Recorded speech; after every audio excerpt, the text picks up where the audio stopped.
O que mais receamos é o que nos faz sair dos nossos hábitos.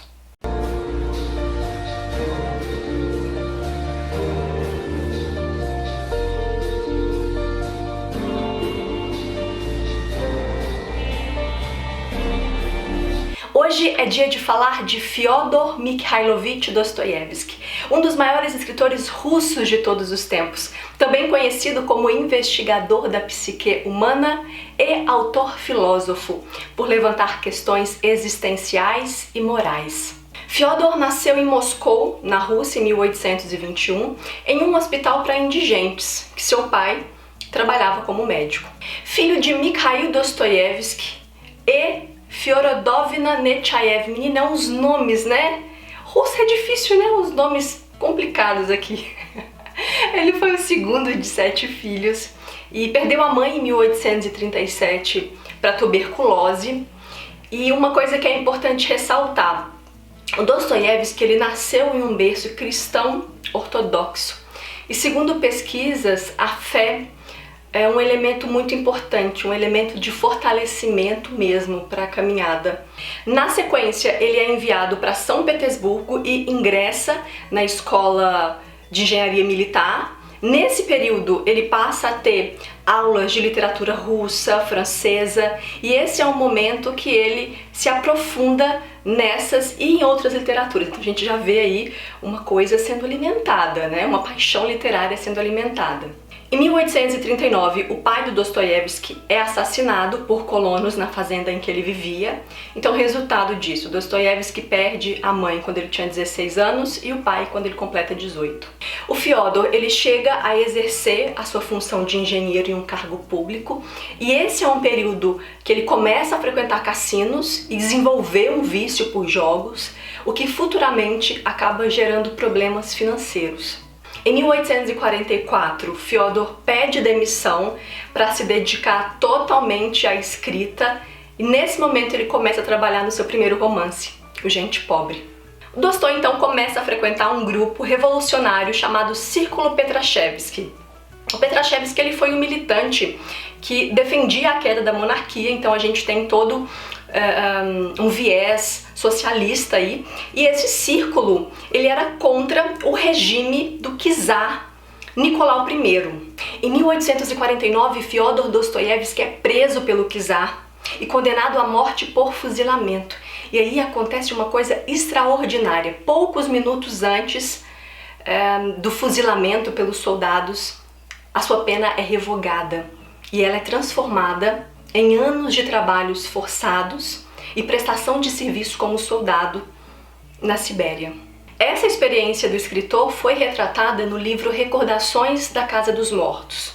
É dito que nesse período em que o Dostoiévski esteve na prisão da Sibéria, ele teve a sua primeira crise de epilepsia, uma doença que o acompanhou ao longo de toda a sua vida e que também foi retratada em algumas obras. E eu tive acesso a uma carta que o Dostoiévski enviou para o seu irmão no dia 18 de julho de 1849.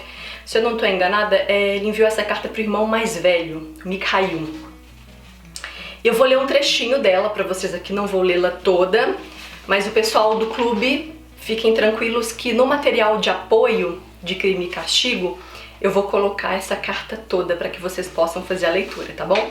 Talvez você não saiba, mas nos meses de fevereiro e março nós leremos Crime e Castigo no Clube Nina Clássicos. As inscrições estão abertas, estarão abertas até o dia 31 de janeiro, até às 18 horas. Então, se você quiser participar, confere o vídeo que eu vou deixar aqui no box de informações, tá bom? Vamos a um trecho da carta. Você me pede, meu querido amigo, que eu não desanime. De fato, não estou desanimado. Para ser franco, a vida aqui é muito monótona e sombria. Mas de que outra forma poderia ser? E no fim das contas, não é assim tão tediosa. O tempo aqui passa de forma muito irregular, digamos assim. Ora muito rápido, ora lento demais. Algumas vezes tenho a sensação de que eu me acostumei a esse tipo de vida e que nada mais importa muito. Claro que tento manter todas as sensações fora da minha mente, mas nem sempre consigo. Meus primeiros anos, com suas vivas impressões, invadem minha alma e eu vivo novamente no passado. Essa parece ser, estranhamente, a ordem natural das coisas. Agora os dias são quase sempre ensolarados e me sinto um pouco mais animado.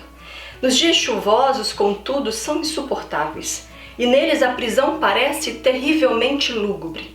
No entanto, tenho me ocupado.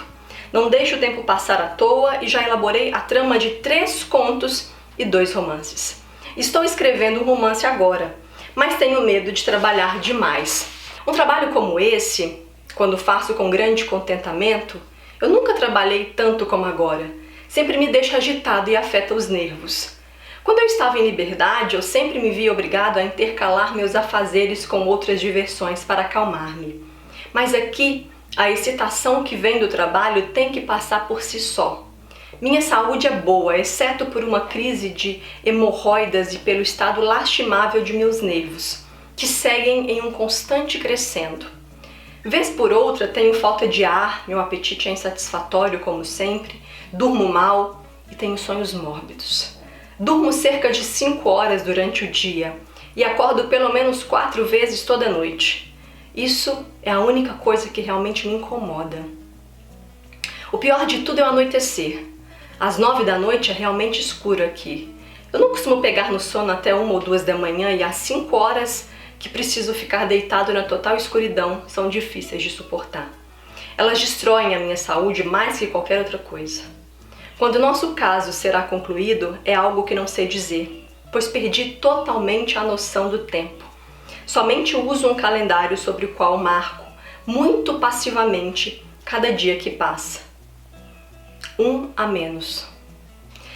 Esse trecho ele foi extraído do livro Correspondências Dostoiévski, 1838-1880, da editora Inverso. Então assim, já tô desejando esse livro aí, entendeu? É na Sibéria que o Fiodor conhece a sua primeira esposa, a Maria Dmitrievna. Em 1857 eles se casam, 3 anos depois eles voltam para Petersburgo. Nesse momento, o Dostoiévski, junto com seu irmão mais velho, fundam a revista O Tempo, que em 1863 acaba sendo fechada pela censura.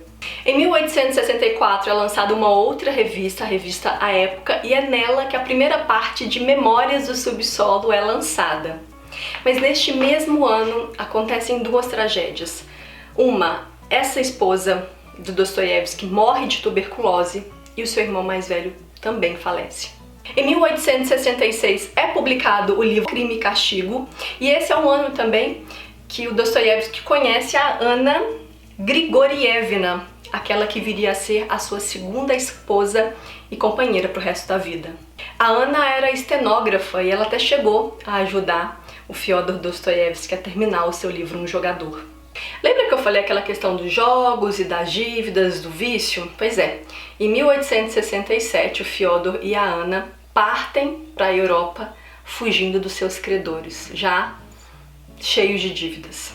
4 anos depois, em 1871, eles retornam para São Petersburgo e nessa época são publicados livros como O Idiota, O Adolescente, O Eterno Marido, dentre outros.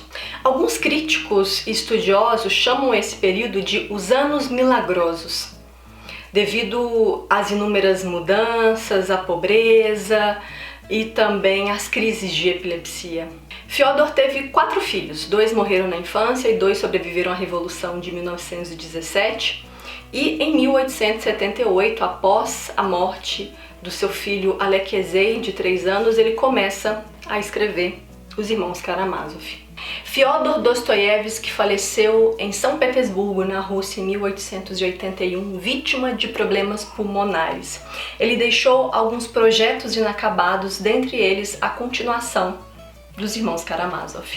E aí, gostou desse vídeo falando um pouquinho da vida do Dostô? Deixa aqui nos comentários se eu trouxe alguma informação que foi importante, se você sabe de alguma outra coisa que eventualmente eu não tenha citado. Deixa nos comentários também se você já leu alguma obra dele, o que é que você pretende ler. Eu estou ansiosíssima para começar dia 1º de fevereiro a ler Crime e Castigo.